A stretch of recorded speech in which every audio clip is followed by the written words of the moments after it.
Hello, today we start our first lesson in the book of Luke, chapter 1, verses 13 through 25. Luke is one of the four Gospels. The early church decided that four individual Gospels instead of one Gospel was the way that God would have it to be put together. Even though the writer of this third Gospel, the one we call Luke, is not mentioned as the author. He is not mentioned as the author in the Gospel, but it's generally accepted because of references in other places in Colossians and Acts that he is the author. He is spoken of in Colossians 4 as being Dr. Luke. And when you read this, his attention to detail seems to confirm that. It's a detailed person. And he opens up talking about two births. The first birth of the forerunner of the Messiah, John the Baptist, and the second birth being our Savior, Christ the Lord. And he opens up with this priest.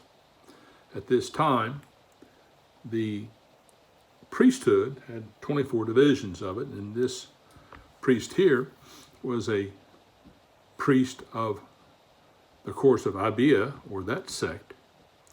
And what was customary at that time is of those 24 divisions of priesthood, they would cast lots once a month to find out what your duties were in the temple. Zacharias, John the Baptist's father, an elderly priest, had drawn the lot to take care of the incense table. And that's where they burned incense to represent the prayers of God, the people going up to God.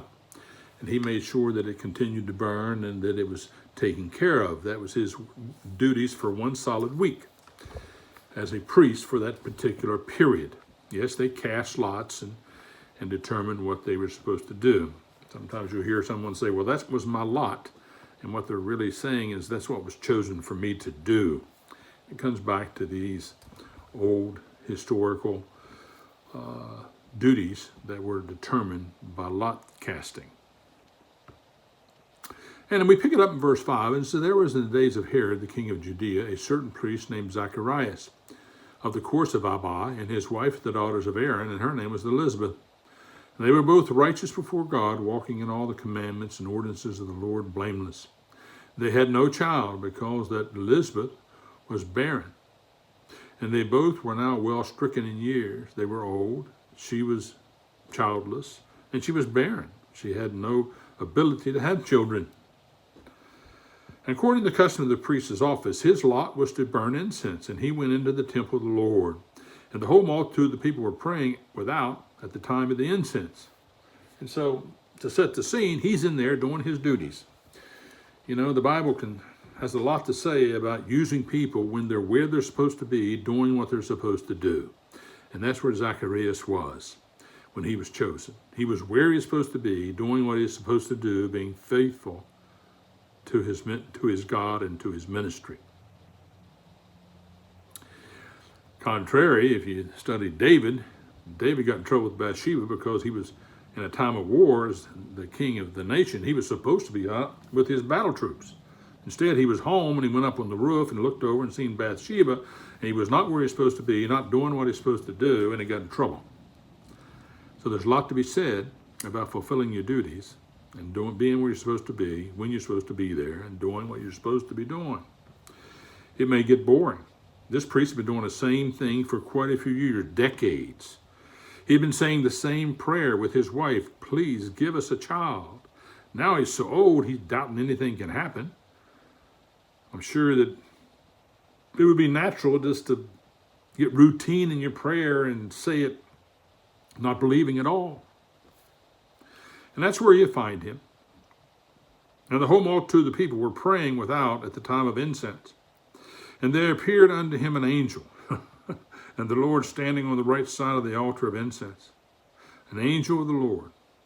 Actually, the angel was Gabriel. He's not mentioned here, but he is mentioned over in 20. He identifies himself. He's Gabriel. There's only two angels ever mentioned in the Bible, Michael and Gabriel.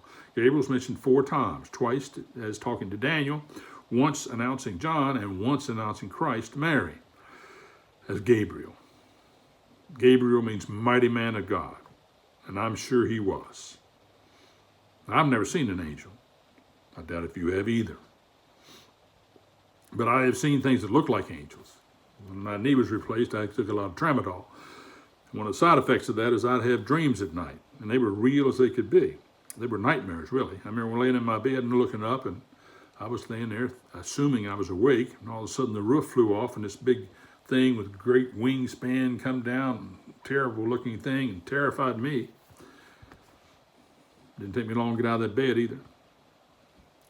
Because I can imagine that this priest, right there in that room he had been in for thousands of times, doing what he had done for 1,000 times, and then all of a sudden, appearing before him, was this mighty man of God, this angel. And his response was predictable. And Zacharias saw him and was troubled, and fear fell upon him. No doubt, no doubt. I imagine I'd be on my face too. But the angel said unto him, Fear not, Zacharias, for thy prayer is heard. And Zacharias said, It's about time. No, he didn't say that.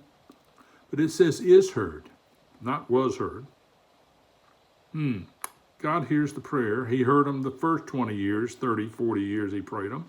He was always aware of the desire of Zacharias and Elizabeth's heart to have a child. He also had a plan, and their birth of their child was in that plan. He just didn't reveal it to Zacharias until this time. God will answer the prayers of his people when they are